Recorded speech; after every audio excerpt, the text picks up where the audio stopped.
matapos pumanaw at iburol sa tabi ng kanyang anak, si Ginang Santa Ana. Agad gumulong ang imbestigasyon ng PNP Santa Rosa. 4 na pangalan ang lumitaw sa resulta ng kanilang imbestigasyon.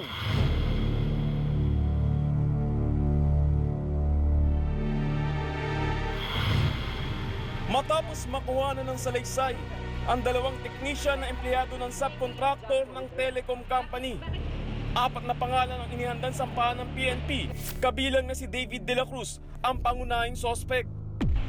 Subalit matapos ang masusing evaluation at case conference ng PNP Laguna, hindi muna itinuloy ang pagsasampa ng kaso. Tuloy-tuloy po yung follow-up investigation natin dito sa Lima, Ernie. Tinitingnan po natin mabuti yung mga nakuha natin ng mga ebidensya. Nire-refer din po namin sa legal counsel namin. Sinunod naman ng PNP Santa Rosa ang pagkilala sa tunay na pagkatao ni David De La Cruz, ang lalaki sa larawan ng ID na ibinigay ng mister ng Ginang sa mga investigador.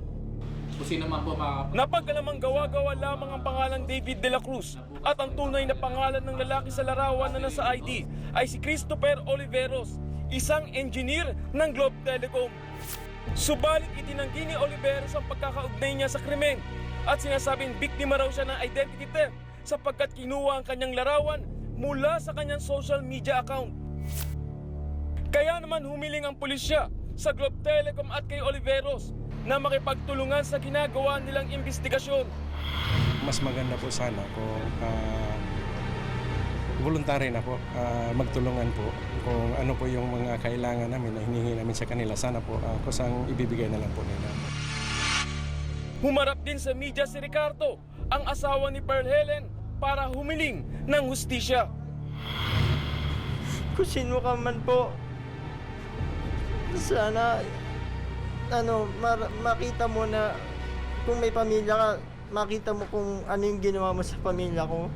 Mapaniginipan mo na yung pamilya mo yung nandun sa krimen, na nakahiga, duguan at walang laban. Naging urong-sulong ang pagsasampa ng kaso ng PNP Santa Rosa sa 4 na naunang sospek.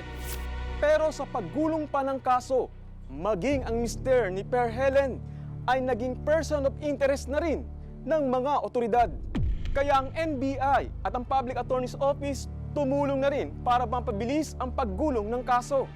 Ano ang naging resulta ng kanilang investigasyon at sino nga ba ang tunay na suspect? Abangan yan bukas sa pagtatapos ng Balita Serye.